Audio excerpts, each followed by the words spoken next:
Hello, class. Good evening. I hope you're all well and okay.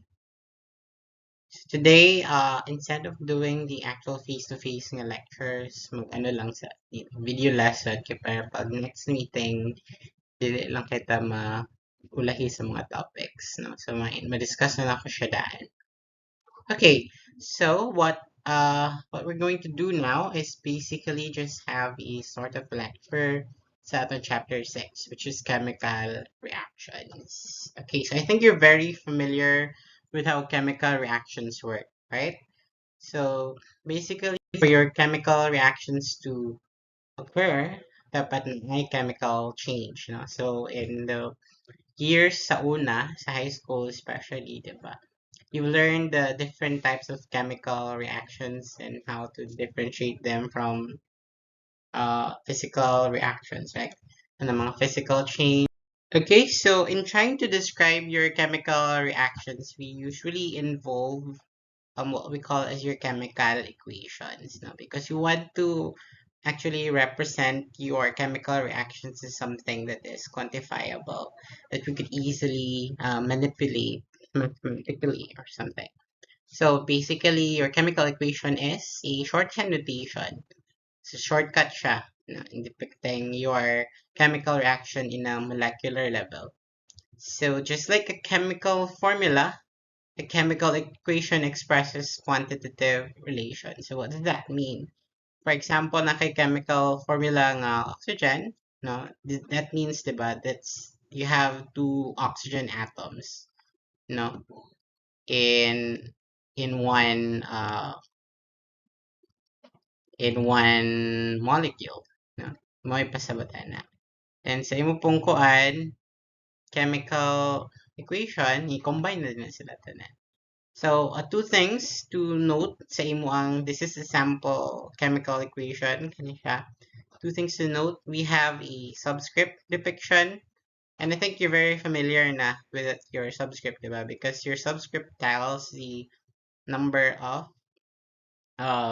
atoms in of each element in a molecule. So for example, CH4, not a 4 in a subscript. That means you have 4 hydrogen and an invisible one in of carbon in your CH4 molecule. Then your coefficients, this is quite new, but I think we've encountered this so far sa imo ang katong mga past lessons, especially sa katong how ionic bonding is formed, right? So your coefficients tells the number of molecules, no? So, mo ni siya ang kani, mo ni si coefficient. This one coefficient. Then, marag subscript propose coefficient that if it's not placed there, it's understood nga na invisible nga one. No? We just don't put one because that would be one kay siya. Unnecessary. So, mo na siya. And next is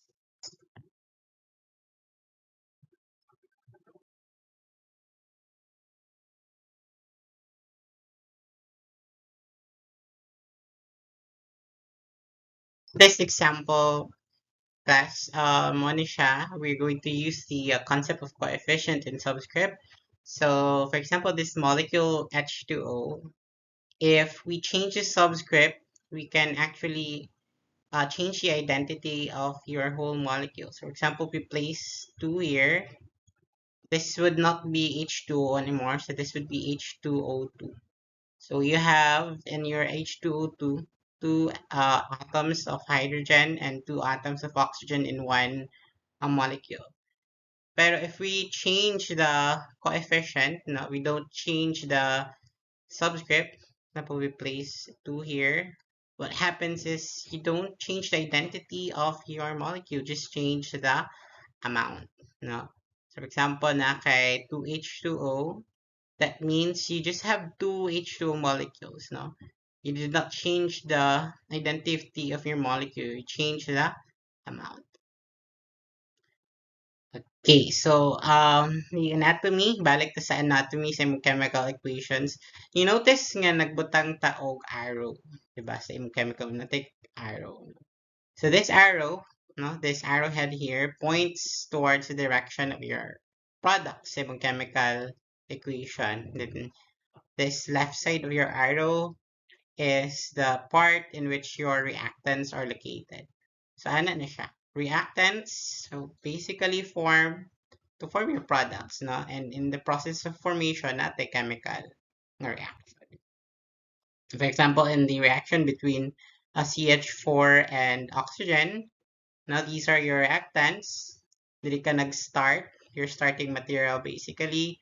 You react them, you form two important molecules, CO2 and H2O.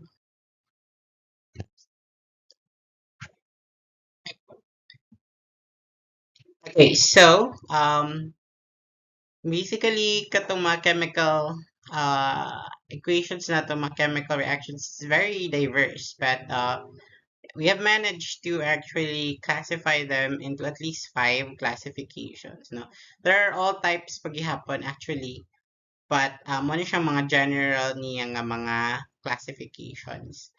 So when in a chemical reaction, we're going to combine two or more reactants to produce one compound. This is an example of a synthesis reaction. So maratag nag-mix, no? Then in the mixing, mag-join sila. So mag-fuse sila together. So if we were going to depict that in a chemical equation, this is how it's going to be depicted. A plus B, then the A plus B will combine together, mahimo siya A. So ana siya separate, then mag-fuse. Then in the decomposition reaction, it's basically the reverse of your synthesis. So aning reverse man siya. Because instead of starting from two reactants, we started with one reactant, this one, tapos ato siyang separate. So instead of fusion, we're actually splitting them apart. So that's your decomposition reaction. And yung single replacement, what we basically do is mag-replace ta og one portion of a compound with a single element. So remember your activity sa lab nga displacement ng mga reactions. So mo ni siya. So na kay A nga element, no? What you do is basically displace this B here. So pag displace ana nimo, the product would be ang A na nakakombine ni AX, then B is left alone. Then double displacement, what you do is instead of starting from a single element, then a compound, double displacement is you actually start with two compounds. So this is it here. And then you produce two compounds. So the change is, in some say B from the reactant is replaced with this one, D. Dayon si D and this is replaced with B. So mo siyang mo siya A, D, and B, C. So basically for double displacement, nag-exchange the partners. Then yung combustion reaction, it's another type of reaction that is very special sa mga combustion reactions. Again, ang combustion reactions kanang mag-produce tag burning, 'di ba? If mag-burn kag objects, this is the chemical reaction that will happen. So, a name reaction siya actually. Basically, you start with a carbon compound. So, carbon compound is anything that contains uh, carbon, pwede hydrogen, pwede oxygen, pwede nitrogen, pwede sulfur. So, kana, nag-combine sila together, mga organic compounds. And then, you add oxygen to that. And by adding oxygen, mo na siya CO2 plus H2O ang products na ma-form. So, napagay incomplete combustion, no? Which is, dili po nga ni mga products. So, I think, kabalon mo sa complete combustion from Bunsen burner activity. Okay, sige, let's have sample exercises atong lesson kanina. We are going to identify the type of chemical reaction. So, pili ra ba to ang single displacement, double displacement, synthesis, decomposition, or combustion reaction. So, identify lang. So, for letter A, we have zinc chloride plus magnesium, forming your magnesium chloride plus zinc. Pwede siya actually kuan, dali na kaya siya i-identify. So, katod siya A plus B, B. So, for example, kanimo man siya si A. So, po, ang A kay one element man siya. B, butangan, pwede mo butang B2. Dayon, kani kay another element. So, pwede mo siya i-identify as C. Then, this is, naunsa man siya, name na siya og C. Dayon, B2. Dayon, yung na, it's a paraphrasing, no? So I think you know the answer. So one element, diba? Then another compound, the element will try to displace the one element from the compound. So may ngani na din siya, si magnesium. Then zinc goes away. So this is, I think, single displacement.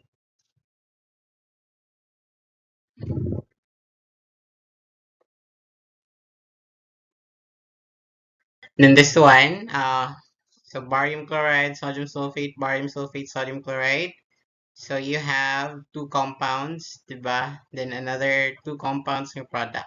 So say difference nila, nag-exchange sila og partners, no? Si barium nabot dire, si sodium na butang dira, dayon you end up with barium sulfate, dayon sodium chloride. This is double displacement. Napay mga ubang books nga double replacement. So prayer na siya, replacement. And this one, CO2 plus H2O forming H2CO3. So this is basically two compounds, right? Two compounds and fuse sila together to form one compound. So this is synthesis, so combination. And this one, we started with one compound tapos nag-split sila to two components. So splitting is sample of decomposition. So nag-decompose ang one compound. Decomposition.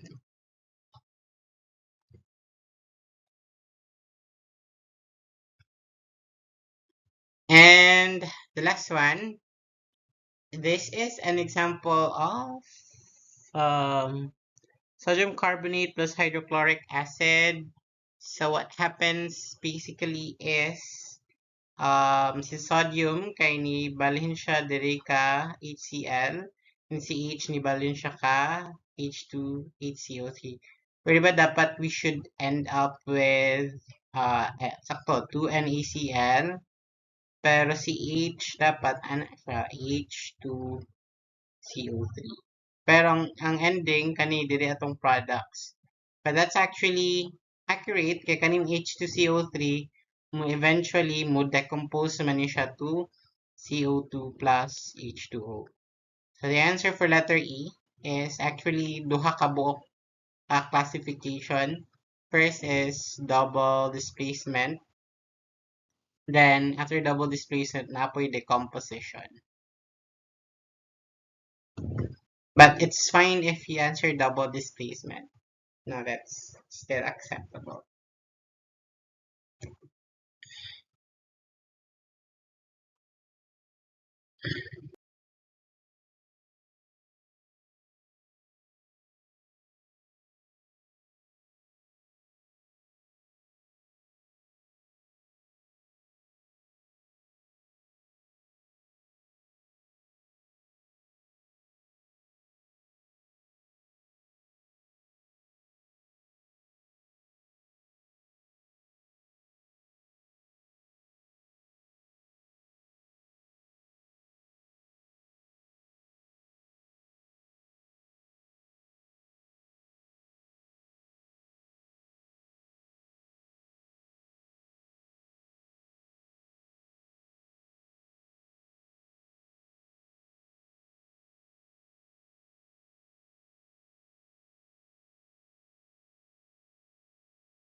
Okay, more problem solving. So this time, we're going to write down the chemical equation for single displacement reaction.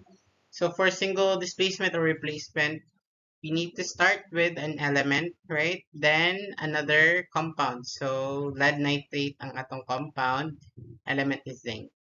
No?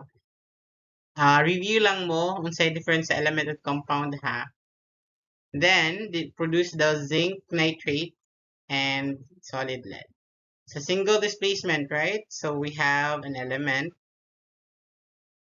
zinc solid plus lead nitrate. Say formula ni PB nitrate, review sa inyo ang how to write chemical nomenclature ninyo. So lead nitrate, that's Pb2 plus, lead 2 man siya. So ang Pb, ayan, then ang NO3 na ay parenthesis kay naman siya 2 ng subscript. Forming your zinc nitrate and solid lead. So zinc nitrate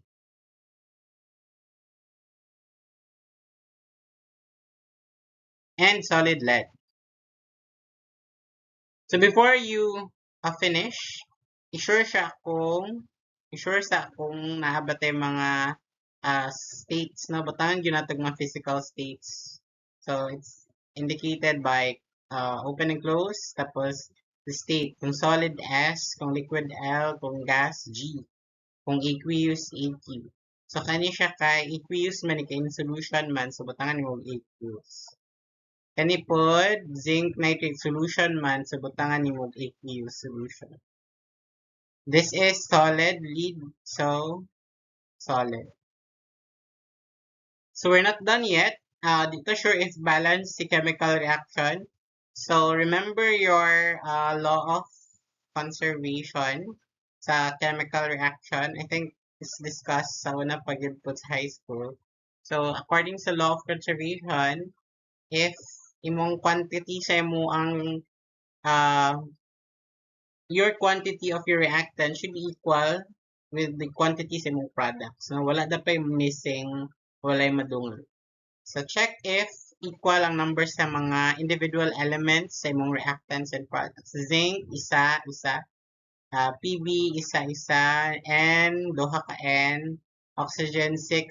Sakto, check. So another problem is mag-write na taog balance chemical equation for double displacement reaction of this. Ang sa double replacement, mag-exchange partner lang. So, si kani ammonium, mo transfer dire. Then si sulfate, si barium, mo transfer dire. So, you get,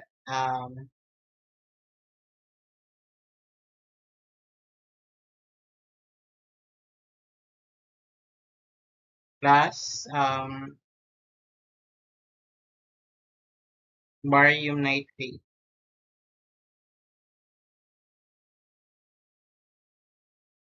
Forming your barium sulfate.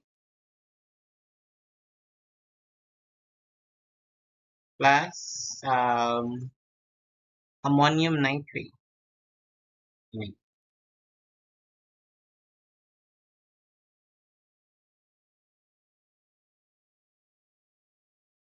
Of course, we're not done yet. Dapat na physical state sa solution maintenance or straight APUs for all.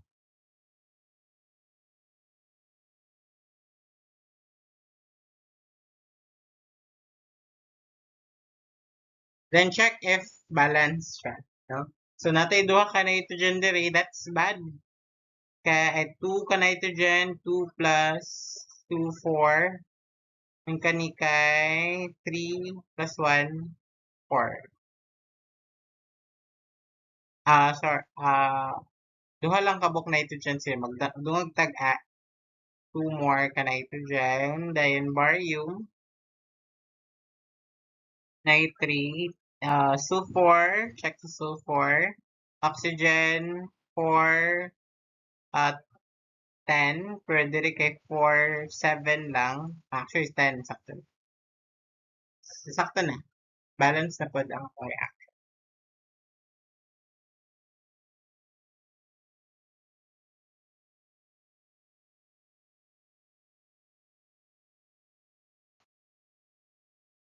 Okay, so uh, let's last another exercise. I don't think it's still clear to you how I managed to balance the number of elements among reactant and products. So this time, we're going to know more about that. We're going to explore more about that. So, in balancing chemical equations, of course, we have steps para structured ang ato ang pagka-balance, dili ta mawala. So first is, of course, you write the correct formula for each substance. So regardless if balanced or not, if the problem asks nga magsulat ka og hydrogen and chlorine as reactants, you have to write the correct formula for each. Now, hydrogen is not a monatomic element, so you have to write H2. No, it's a diatomic element. And chlorine, it's not a monatomic element. It's actually diatomic, so Cl2 siya. Then the problem tells you that the product of the H2 and Cl2 is hydrochloric acid. So right kag hydrochloric acid, HCl. So you need to also tell if kung sa siya, this is synthesis, right? Combination nga react. Yung classification. Then add coefficients to the number of atoms of each element are the same on both sides of the equation. So in balancing chemical equation, take note nga dito dapat mag-modify sa subscript nato ha. Only the coefficient lang dapat ang atong i-modify. No? Dili siya pwede usabon. Then, when writing the coefficient, be careful, dayon pod, if sakto na ba siya, equal na ba ang number of elements sa imong reactant with the product. Sa kanina, kay duha ka hydrogen, dere. So, you need to end up with duha pod ka hydrogen. Then, duha ka chlorine, duha pod ka chlorine. So, check. Then, after balancing, butang dapat kag states, no? Hydrogen gas, so dapat na kay close parenthesis G, close parenthesis G, and hydrochloric acid is a solution. So, dapat na kay close and open parenthesis C.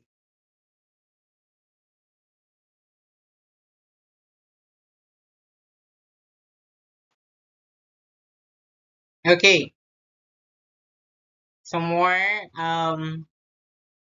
problem solving sa how to balance chemical equation. So let's start with letter A. Iron plus oxygen, then you combine that to form Fe2O3, no, iron oxide.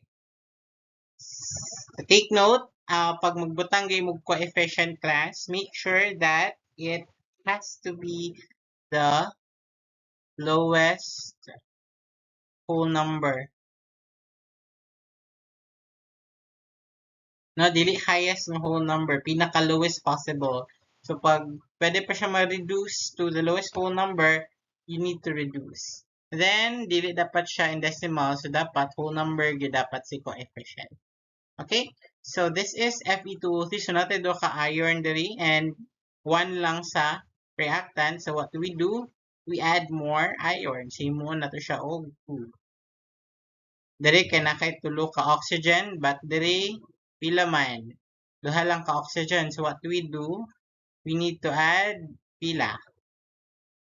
3 ka oxygen dapat diri. And di man na pwede nga butangan na to 3. Kay kung 3 na to, 6 na siya kabuok. 3 times 2, 6. So, ang pinakaayos nga buhaton is imo na siya sa nimog fraction. So, imo siya 3 over 2. Sakto no? So, balance na. Question ani. This is 3 ka oxygen kay 3 over 2 times 2. That's 3. So, tulot ta ka. Pwede, possible siya nga ma 3 ka oxygen. But remember, dapat dili siya fraction, di pa siya decimal, dapat whole number. So, you need to convert the coefficients to whole numbers. So, what you do is, you just remove the denominator and you do that by multiplying everything by the lowest nga denominator.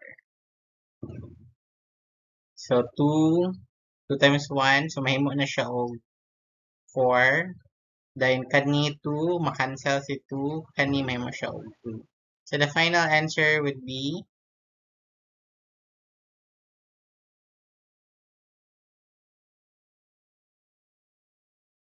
ano ba? 4, 3, and 2. Next is letter B. Take note natay duha ka carbon diri. So dapat duha pod ka carbon si products. So butang nga tog duha. Dayon natay isa ka duha ka oxygen nga diri kay tulo man ka 5 naman ka oxygen. So dili pwede. Nya isa ra diri so butang nato siya og 5/2.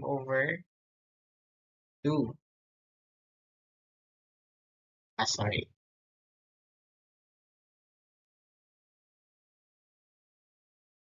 Wala na gyud. Balik ta. This is a combustion reaction, right? So what you do for combustion reaction is a little bit different, no? What you just need to do is first make sure nga equal ang number of carbon and hydrogen sa. Then last na dayon si oxygen. So sa carbon to natay duha, so meaning duha ka carbon. Then natay upat ka hydrogen, dapat himon po nato upat ka hydrogen. So na kay duha ka oxygen and 4 ka oxygen, so natay 6 ka oxygen and diri take note duha lang, so multiply nato. So nanatay final answer 1, 3, 2 and 2. So balance na ba siya? 4, 5, 6, 4, 4. So balance na siya. This, letter C, this is single replacement, displacement reaction. So, i-take note sa chlorine, natay tulo ka chlorine, nga isa raman diri sa magdungag ta og tulo. Diri natay tulo ka hydrogen, nya diri duha man, so pwede na to i-fraction. 3/2. Dayon, aluminum, aluminum, same. So, okay ra. But take note, natay fraction, so dapat i-multiply na tong whole thing by 2. So, 2, may mo ni siya og 2, kani ma-times 2, 6, kani may mo 2, kani ma-cancel. So, the final answer is,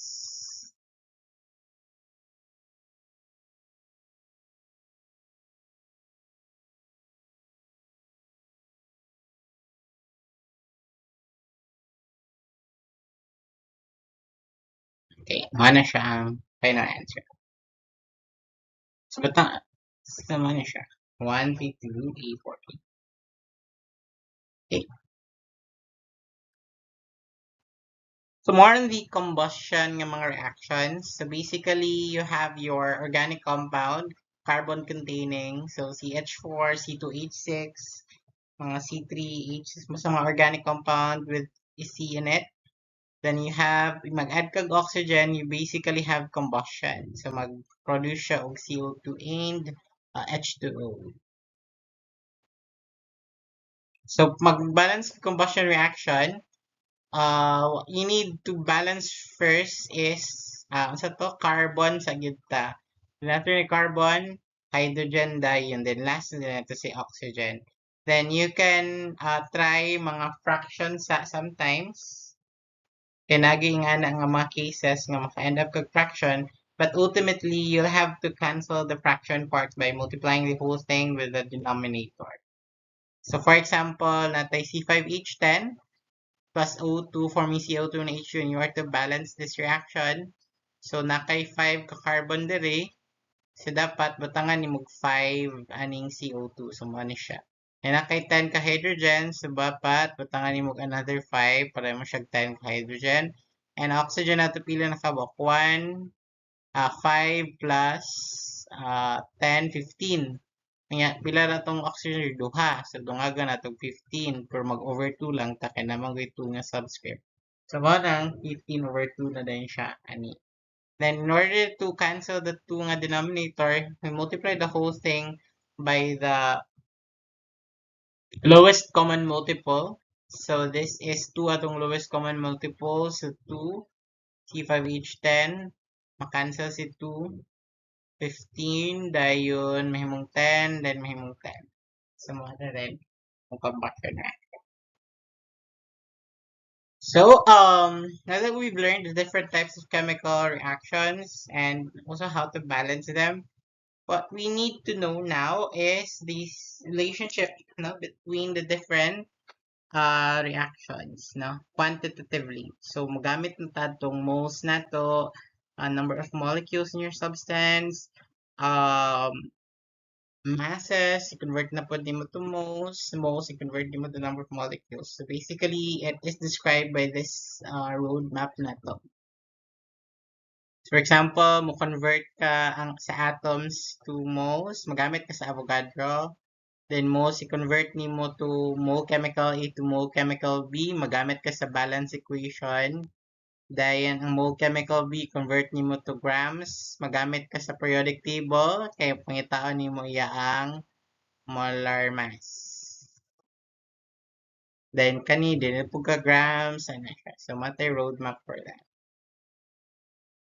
Okay, so in understanding stoichiometry, so mo na siya basically mass mole number relationship na to. Not a chemical equation, no? But actually, kanang chemical equation, it represents the reaction between mga isolated nga molecules. So, kung duha ka hydrogen, meaning reaction between two hydrogen molecules, then kung nakay O2 nga sa imong chemical equation, that's one molecule of O2. Tapos that would react together, combine to form water, H2O. So you get two H2 molecules, no? So that's the molecular interpretation of this chemical equation. But it's difficult for us to interpret everything in molecular terms. Kaya syempre daghan kina di siya nga mga kuan usually. So what we do is we need to have a mole level nga interpretation sa imong molecular interpretation. But it's really easy, you know. Ang molecules, mo lang siyang i-replace sa mole nga term. So that means instead of writing two molecules, pwede nimo siya i-convert to two moles. And two moles, remember, is equivalent to 12.044 times 10 to the 23 molecules H2. Then, 1 mole O2 instead of molecule, may mo siya mole na lang. Then, molecule C2, may mo siya mole na lang. So, and remember, 1 mole of something is equivalent to a mass, diba? Convert lang nimo siya to grams si mole using your molar masses. Convert. No? So, ang say mass ni H2, that is 2.0 grams per mole. So, nakay 2 mole, it times nimo, so you have 4 grams. And kani oxygen, that's 16.0 grams. 32 there. 32 grams per mole. So, i-multiply na nimo 32 times 1. So, you have 32 grams. Then, H2O is 18 grams per mole. So, you multiply na nimong 2 times 18, so you get 36 grams H2O. So, 4 plus 32 equals 36. So, follow na to si conservation of mass. Dapat ang mass imong reactant equal sa mass sa imuang products. The sample problem 7. So, you're going to find the mass of CH4. So, dali lang ni kay wala may chemical reactions involved. So, basically, nag-review na ta sa tong mass to mole conversion atong chapter 1 na. So from 0.25 mole convert na to mass, no? So you just need to find out the molar mass of your CH4, that is 16 grams kasi carbon kay 12, diba? Hydrogen kay 4, so 12 plus 4, 16. So 0.25 times 16 grams per mole CH4, you get 4.0 grams. So we're to find the molar mass of chloral hydrate. So find C2H3Cl3O2. Same ratio plus. So naka 12 times 2 plus 3 times 3 plus 35.45 times 3 plus 16 times 2. And that is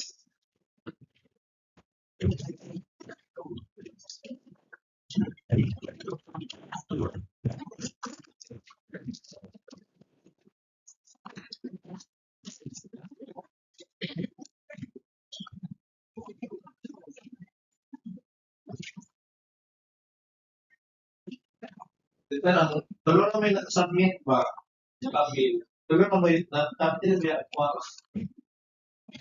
Kasi tuloy na ako sa office. Oh, grabe sa. Another one is 71.35. Sa nagsabi. And since we are asked for the molar mass, but that the unit nga grams per meter. Sila. Sila sa. Five. Kaya pili. So what amount of moles are in uh what amount of molecules are in 500 grams Wala tayong form. of chloral hydrate? So molecules ang gipangita. So we have where 500.0 grams C2H3 Cl3 times 171.35 grams. 1 mole. So attention, Avogadro's diet. 6.022 times 10 to the 23. Set it as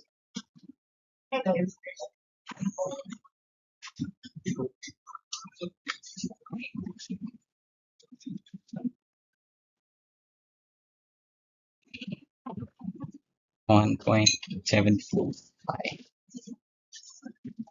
or 1.757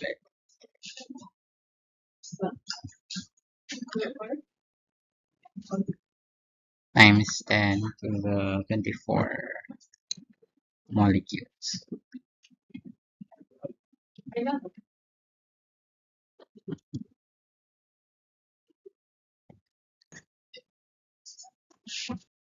So here we're given the molecules of chlorohydrate and we are asked to find the mass in grams. So mga nito. So conversion nato is molecules to moles dayon grams mass dayon. So molecules is 2.0 times 10 to the 22 molecules. So times Avogadro's 6.022 times 10 to the 23 1 mole. Dayon molar mass dayon 1 mole is 171.35 grams.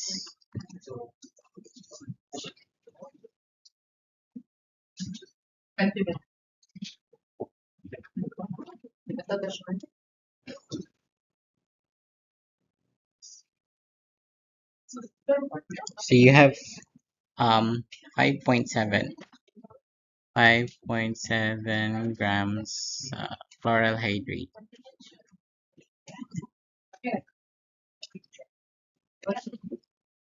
So not with the number of chlorine atoms in 5.0 gram chloral hydrate. So start with chloral hydrate 5.0 grams. C2H3 Cl3O2 times mass is 171.35 grams. 1 mole of your chloral hydrate.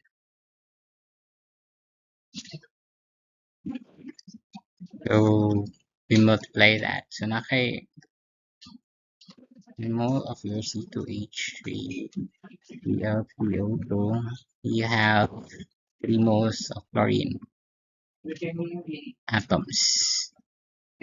Then convert your mole chlorine to 6.022 Cl atoms. So ang answer, so cancel si grams, mole cancel, mole chlorine. So you get Cl atoms. 5 times. Ewan ko siya nagpasip.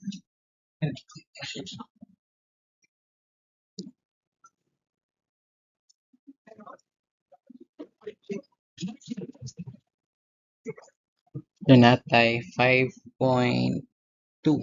5.5.3 Guys, bilangin mo ka group. times 10 to the 22 atoms chlorine.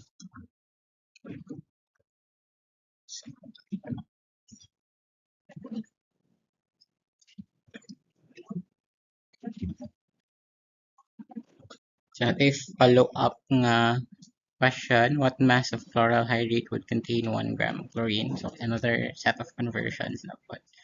So we start with 1.0 gram chlorine. Convert na to siya to molar mass of chlorine. So 35.45 grams chlorine.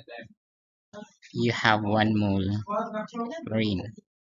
Then in 1 mole of chlorine, naatay, 3 moles there. In 3 moles, nakay 1 mole H3Cl3O2. So mass man natong gipangita. So convert na po nato to molar mass. So 1 mole of C2H3Cl3O2 nakay 171.35 grams. So cancel si gram Cl. So you're now only left with grams of chloral hydrate. So you get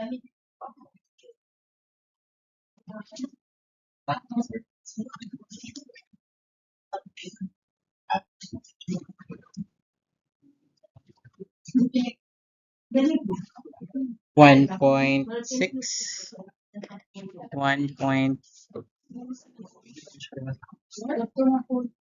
1.6 grams of your chloral hydrate.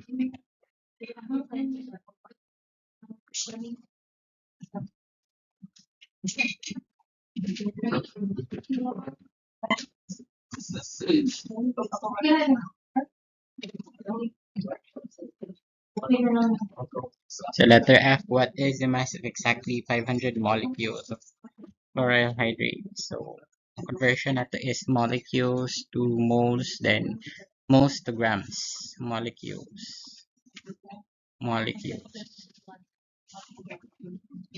times Avogadro 6.022 times 10 to the 23 molecules.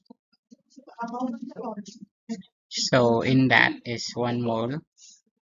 Then ang 1 mole, convert na po nimo sa molar mass na 171.35 grams.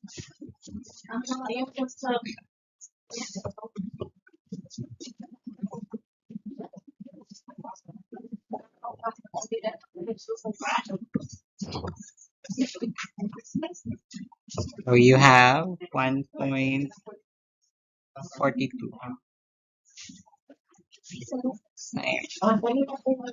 10 to the negative 19 grams of your chloral hydrate.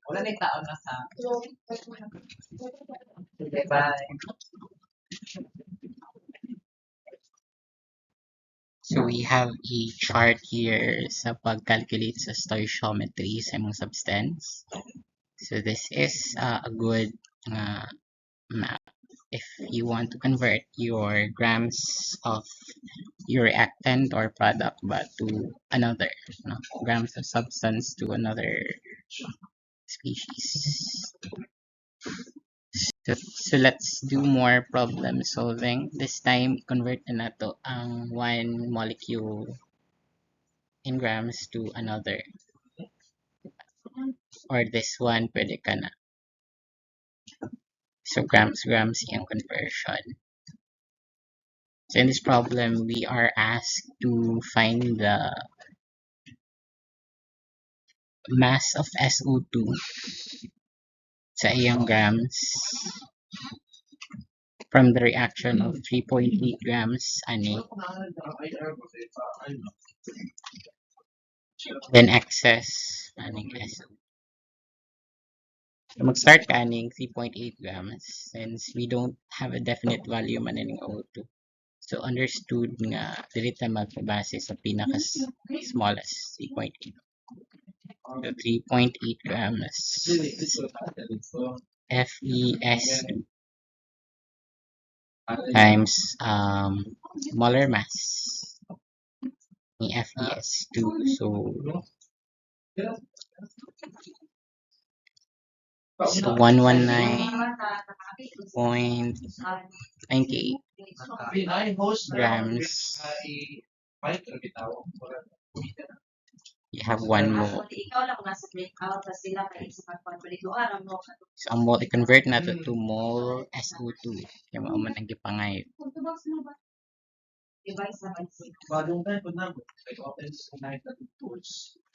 You have 8 moles of your SO2. So ano siya naman?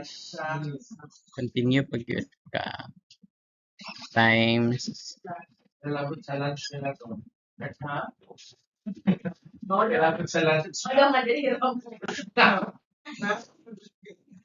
ang molar mass din sa SO2.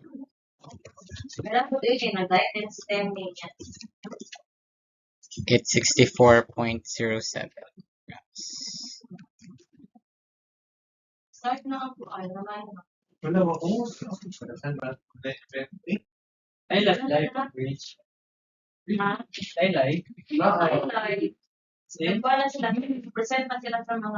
Share ang kuan projector. FB man ma'am sa kadaghanan. So cancel mole cancel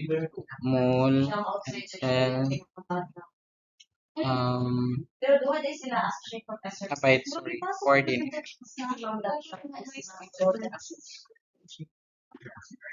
Katay ka. Like, so tanan na lang gila of course. Already yes. Sa poster ba? Yang may kabalbaran di pa pula sila. Oh, no?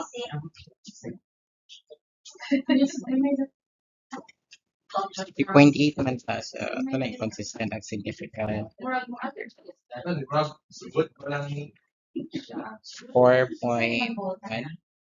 Breaker na lagi siya kung kami mag-vote ka pa sa decision. Tay ka nang kasi man ang mag-vote. Ang walang po.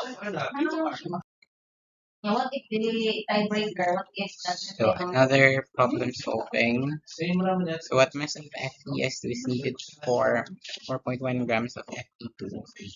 So kani ato ang you're given 4.1 grams. So you convert yung 4.1 grams of Fe2 to 2 grams FeS2.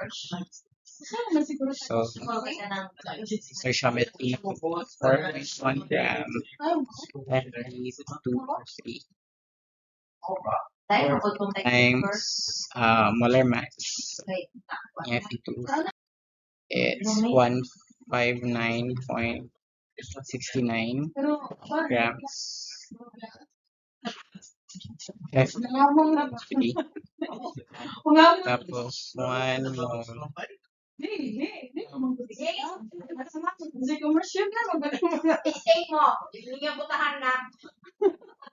mole Fe2O3 tapos na kay 4 mole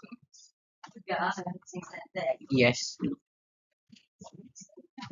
tapos so ano siya mahuman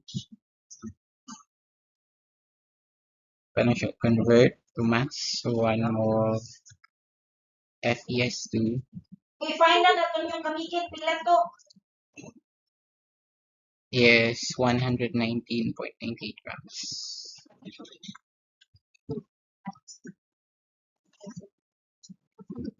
So cancel F3, mole Fe2O3 cancel, FeS2 cancel. So you get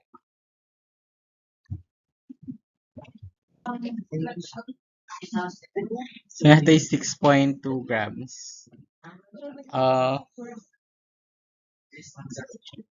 FeS2.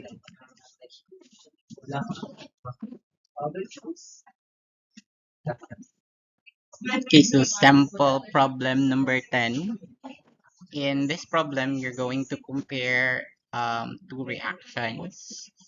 So, nangatana siya, which is more effective and acid. So, compare the natin si sodium bicarbonate and magnesium hydroxide.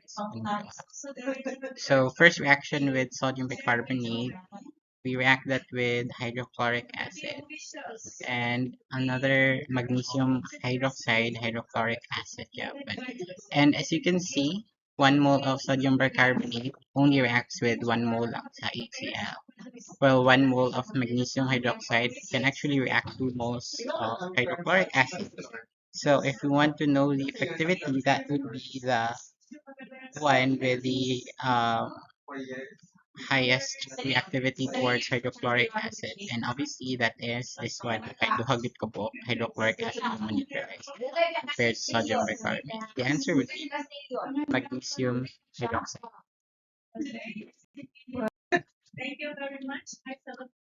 Okay, so remember na we were dealing with chemical equations, and those chemical equations actually represents actual chemical experiments, right?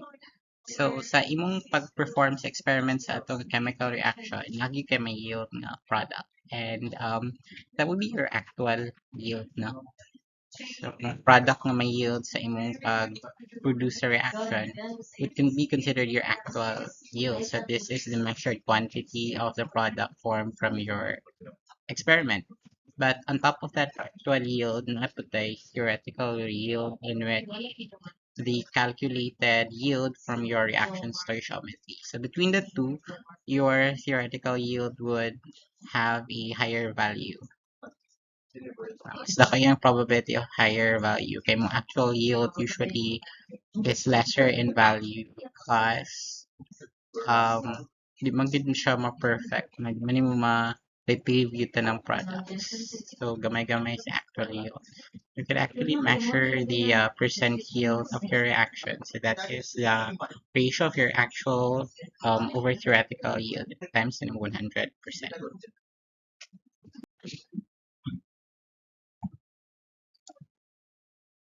Calculate the percent yield for this reaction is an actual yield of 8.8 grams. So formula for that is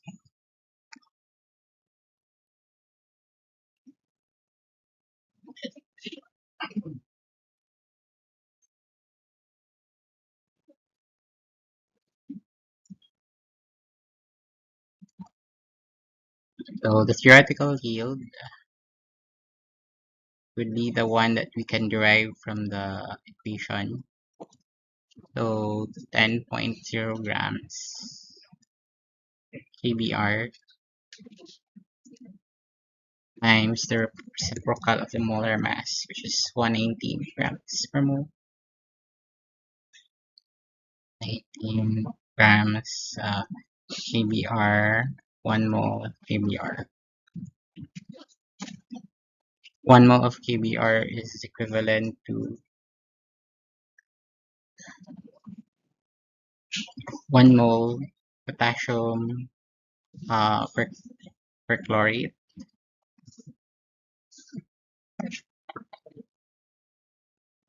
So, continue lang din ito din.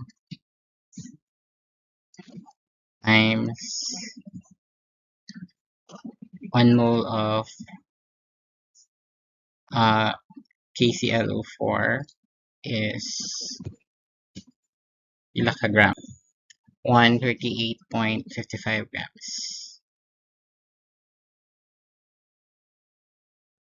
So, calculate. So, natin answer nga 11.6 grams. 11.6. I-retain lang sa natong decimal kaya di pa siya final answer. So, ato na siyang substitute grams over 11.6 grams times 100%.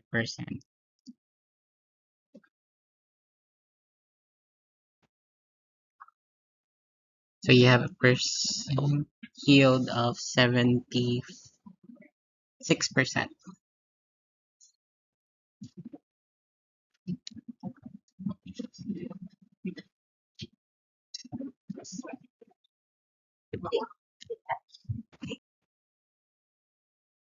Okay, we have another problem. So this is similar gihapon sa problem 11. We are going to calculate the theoretical yield of your adipic acid.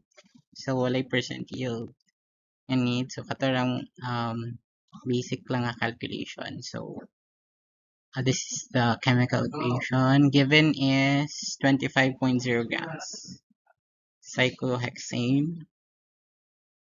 That's C6H12. So convert that to moles. So 84.16 grams. Sorry.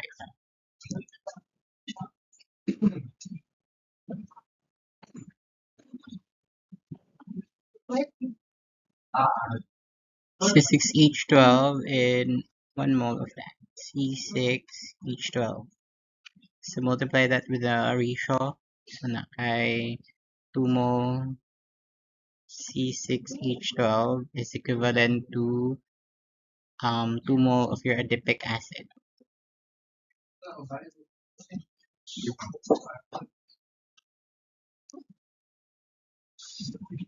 H2C6HeO4. And 1 mole of adipic acid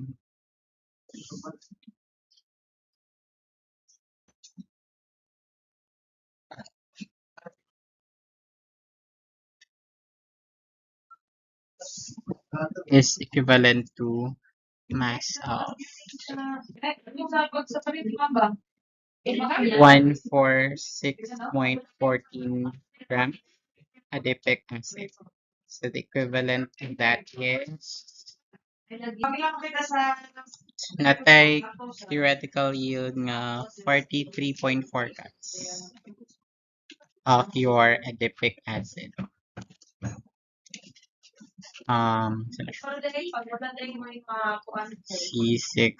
C6He.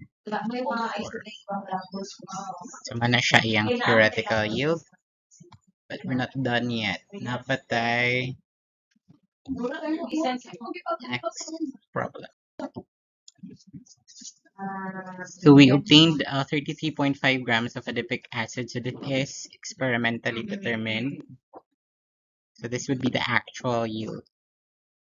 John, ako kung ibalik mo 500 shot, no? So percent yield is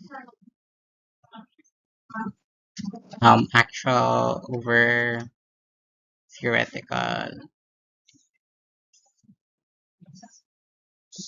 times 100%. So we have given ng actual, so just input that. Then the theoretical is 43.4 grams times 100%. So we get Pulos ang deodorizer. Kailangan siya Grexol. 77 point Change, no? something percent, 77.2%. Yung ano eh. Magdula.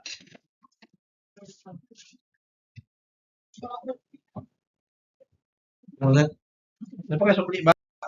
So in all of those past nga examples, ato lang i-consider nga nalang isa ka masses nga din convert siya to the product ng masses. But what if duha ang given? So for example, natay A plus B nga reaction. Tapos mag-form siya og C. Ang ato lang i-consider is natay mass sa imong A, then i-convert siya to mass C. But what if na-given nga mass po ni B and a value? So what are we gonna do? Kita matong pilion, si mass A or si mass C?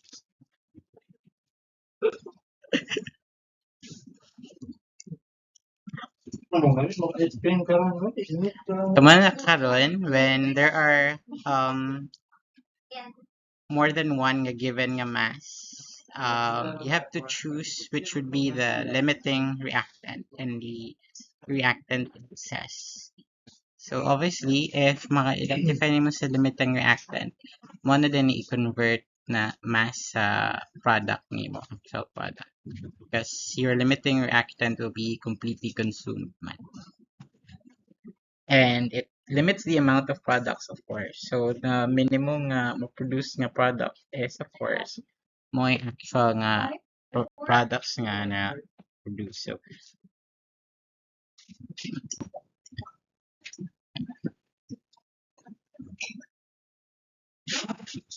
nice to explain. So another way to look at this problem, limiting reactants, is the reaction between hydrogen gas and oxygen gas forming your H2. So ang iyang equation is this. 2 moles of H2 plus 1 mole of O2 will form 2 moles of H2O molecules. So that means we require 2 moles of H2 and 1 O2 to form 2. So kanina, put na to this one, 2 moles H2. This would be one duha ka H2O ang ma-form. Another is duha ka H2O. Another na po,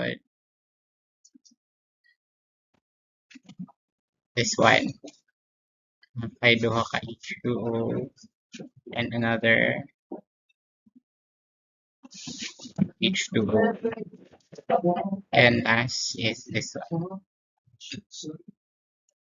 So from this set of molecules, actually form 1, 2, 3, 5, 10 kabuok H2O molecules. But as you can see, natay excess nga duha ka oxygen molecule. So this is one siyang excess. So that means you don't need this much of oxygen. And the one that actually limits or is the one that is completely consumed in this reaction would be your H2 guys. So siya si limiting reactant.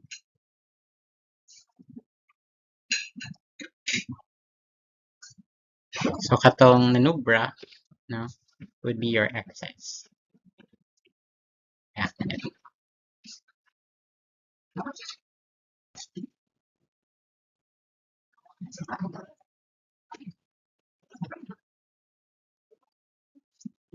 So that this also means that the amount of our limiting reactant will determine the amount of our product, no? Not the excess one. Okay. Calculate mo siya. 2 moles H2. Paano mo? Ah,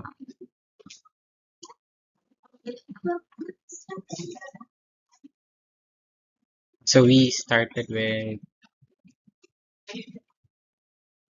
1, 2, 3, 10 kabuok hydrogen. Then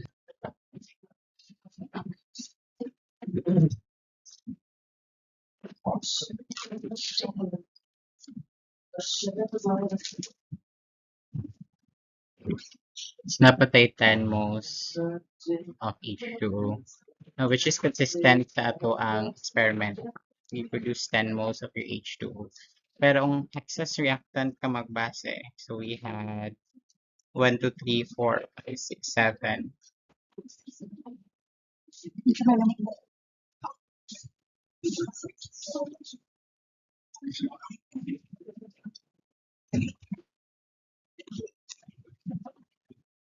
Yung mga farm kay, sorry, 7, then,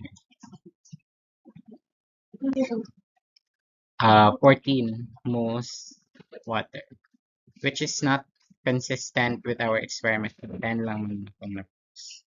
So, consistent ang atong theory ganina that your limiting reactant would determine the amount of your products.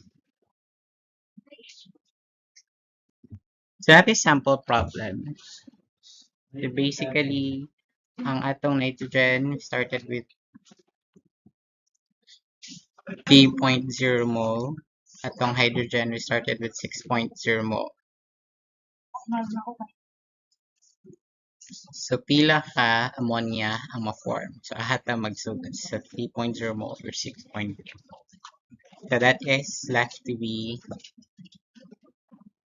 answered. So at sa dapat i-determine kung kinsay limiting o excess before we proceed. So ang pinaka longest way of determining it is actually calculating the conversion. So mole N2 convert nimo to mole ammonia.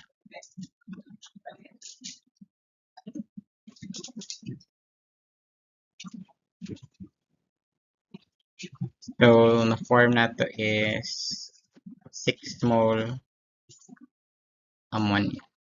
Pero sa imo ang hydrogen, sorry, 60.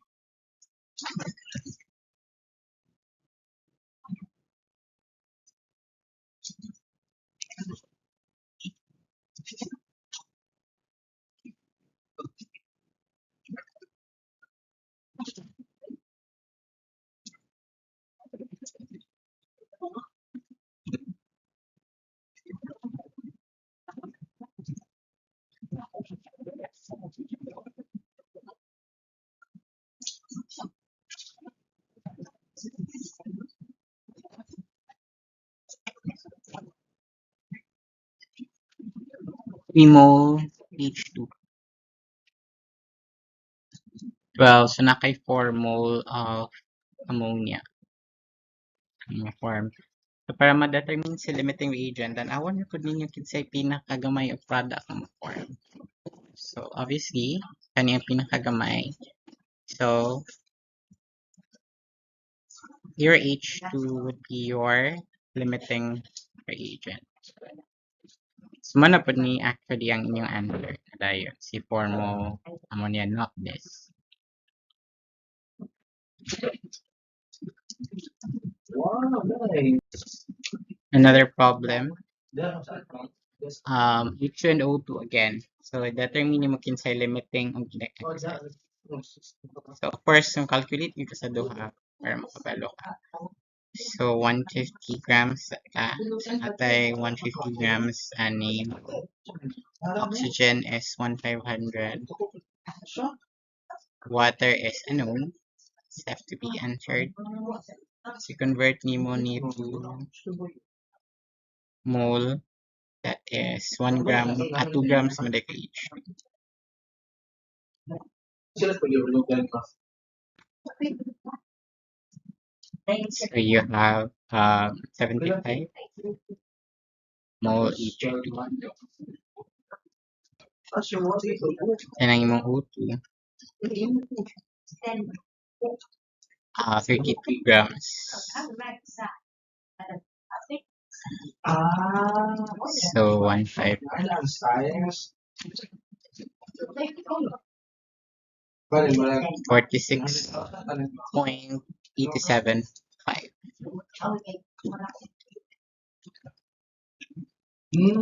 So i-convert sa ninyo to mole H2O kaya para makabalo mo kinsay limiting ay mo proceed sa grams of water. So 2 mole 2 mole H2. 2 mole H2O. Natay 75 mole H2O. Kani kay natay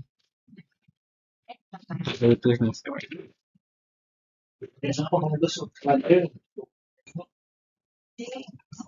Naatay 1 mole oxygen. 2 mole each.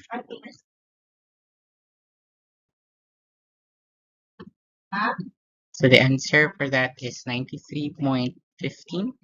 75.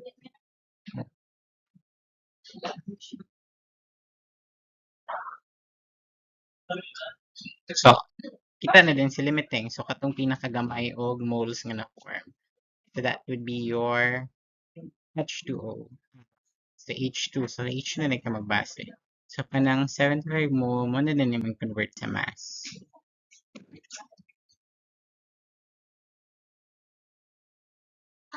So, 1 mole of H2O is 18 grams.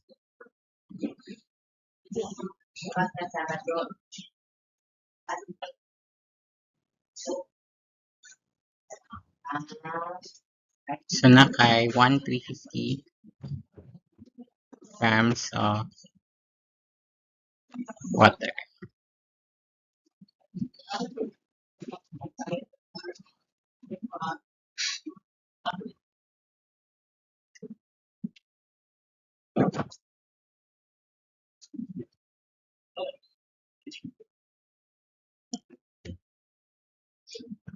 Next, another problem. So, how many grams of nitrogen gas form from 1.0 times 10 to the 2 grams of azide, hydrazine, and 2.0 times 10 to the 2 grams nitrogen tetroxide. So, imo siyang mga input. Madali siya sa atin. So, 1.00 times 10 to the 2 grams. Kani kay 2.00 times 10 to the 2 grams. So, ang atong gipangita ay nitrogen gas. No? So, pangitaan nimo again, kinsay limiting in excess. Kay wa man siya na-given. So, find your limiting. So, dito ka 1.00 times 10 to the grams and to each 4. Convert sa nimo to mole. So that would be 32.045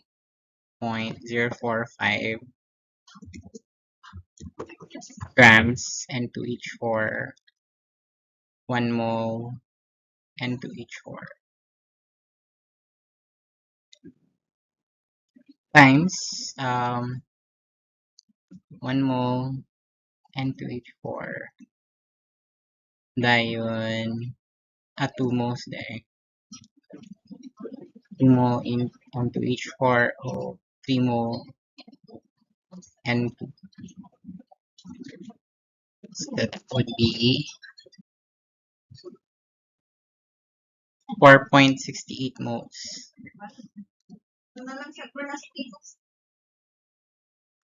of, and the next is 2.00 times 10 to the 2 grams and 204.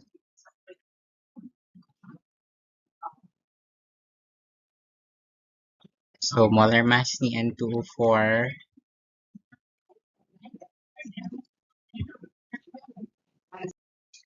it's 92.01 grams.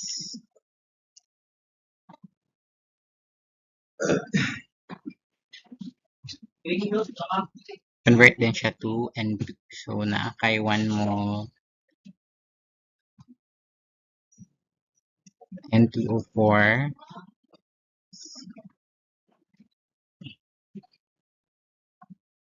of 3 moles nitrogen.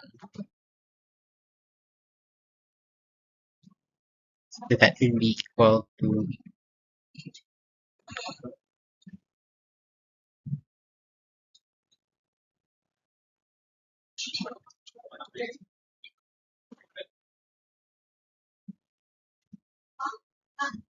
0.0652. Sorry, to 6.52 mole N2.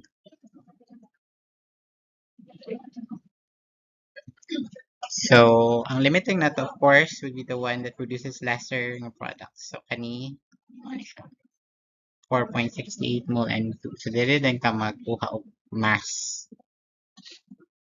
So, 4.68. Continue na to ang 4.68 mole N2. Convert na to siya to grams. Mole N2 So we have molar mass is 28 grams and 2. So you get 131.04 grams nitrogen. So money ang letter A ang answer. So letter beta.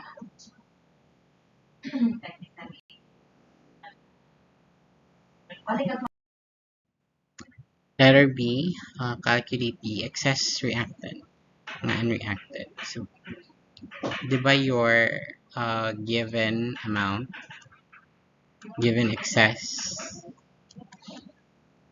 mole is composed of the reacted nga mole plus the unreacted ones. So the formula for the unreacted would be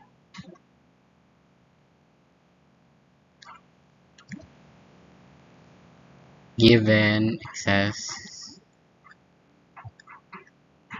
minus the reacted. So ang given excess would be 2.0 times 10 to 2 grams times N2O4 molar mass.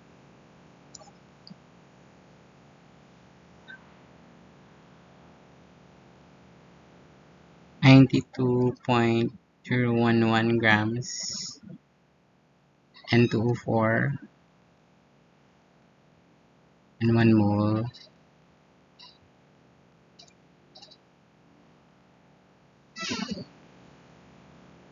minus reacted is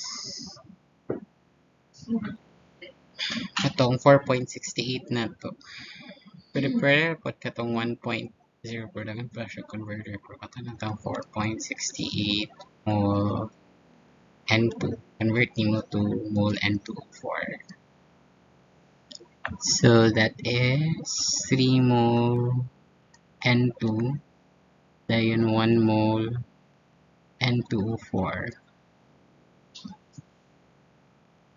So the answer is this one will be 2.17. Ito lang ikopya tanan decimal.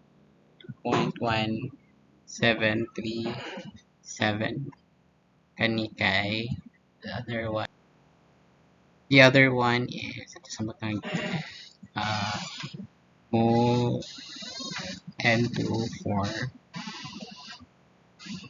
minus 1.56 mole N2O4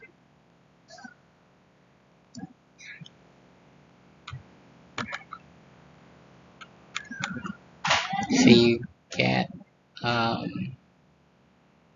0.6137 mole.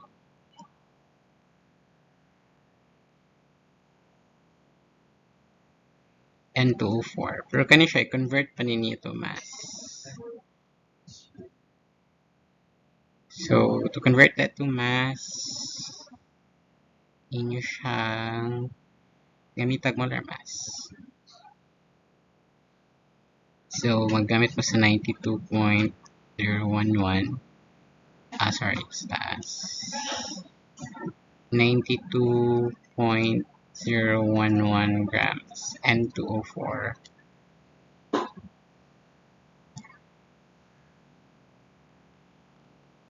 Dayon 1 mole N2O4. The final answer in grams is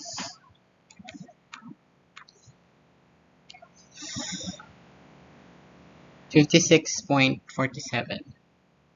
or i-try na natin 56.5 na lang. Okay, 3 ka-significant figures. Grams and 4.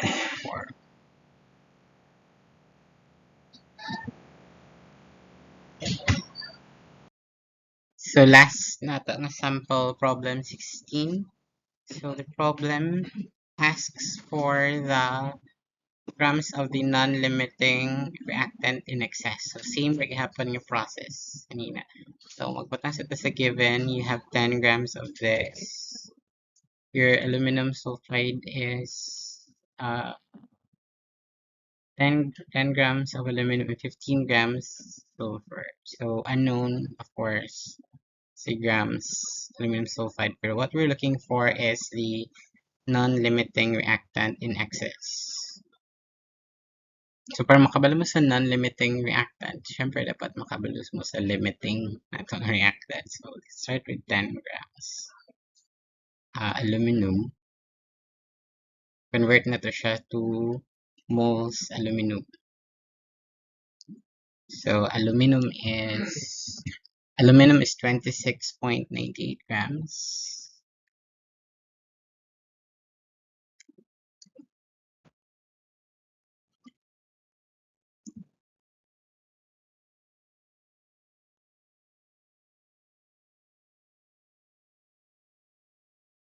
Pwede mong sulfur kay 15 grams. Sulfur times. Sulfur is 32.065.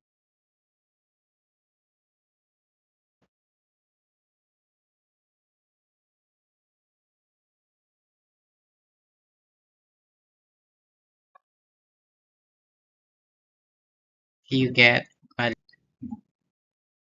0.71, 0.706 na lang. 0.3706 mole aluminum. Then ang isa kay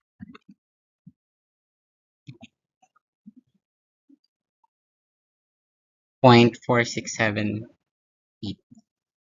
0.4678 mole sulfur.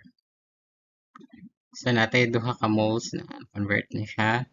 Let's also try to convert this one to the product para makabalata kung kinsay in excess.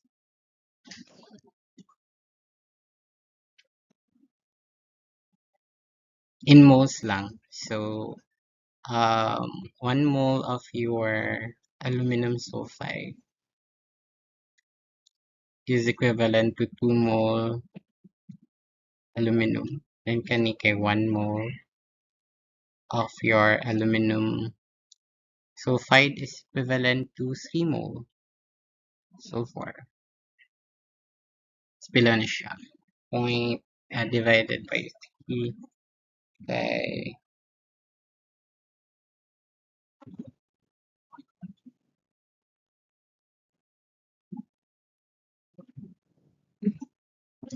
0.1559. 0.1559. Analysis part. So, analysis. We get to obtain the results. 0.370 divided by 2. So that's 0.1853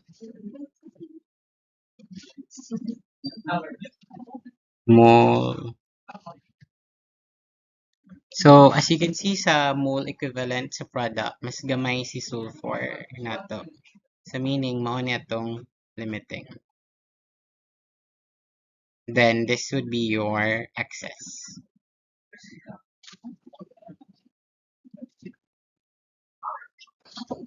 So, that means, kani atong isolve para makabalota sa in excess. So, the given aluminum nga mole is only 0.3706 mole. That's why I must use the design the story to tell. Right, point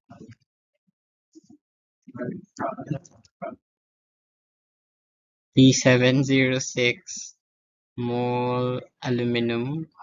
Convert na to siya to, sorry, iminusa na to siya og moles from your reacted, which is kaning 0.159, 1559. basically the LUS AL to ST times 1 mole of your Al2SC is pila ka mole of aluminum? 2 moles aluminum. So that would be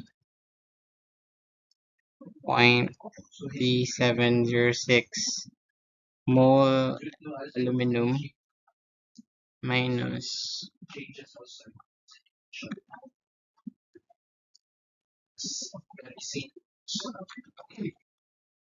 0.118. just clarify. It's really twisted.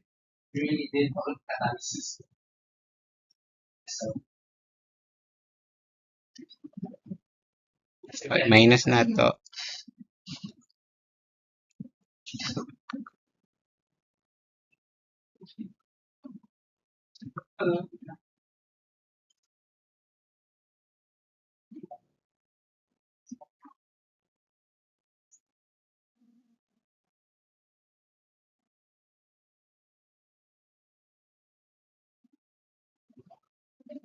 The excess is 0.0588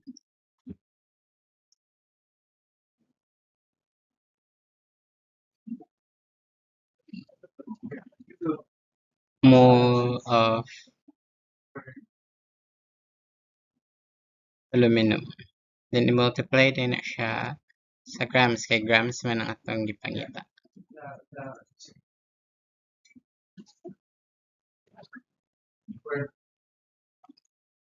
So that is aluminum is 26.98. Sorry, 1 mole of aluminum is 36 point, sorry, 26 there, 26.98 grams aluminum. So yung excess in grams is 1.58 grams. So 159 siya, 1.59 grams aluminum in excess.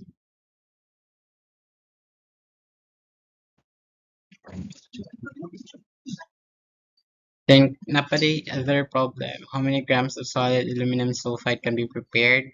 So dili mo magpase sa 0.1559 nga limiting. So 0.1559 mole Al to S3.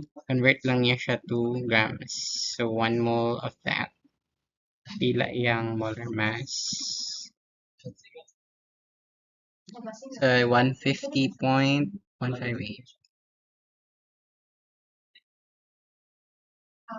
Hangin. Ito ba yung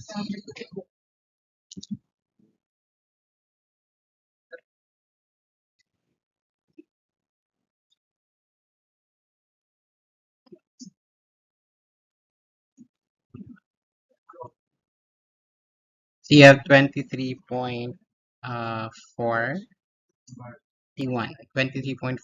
grams.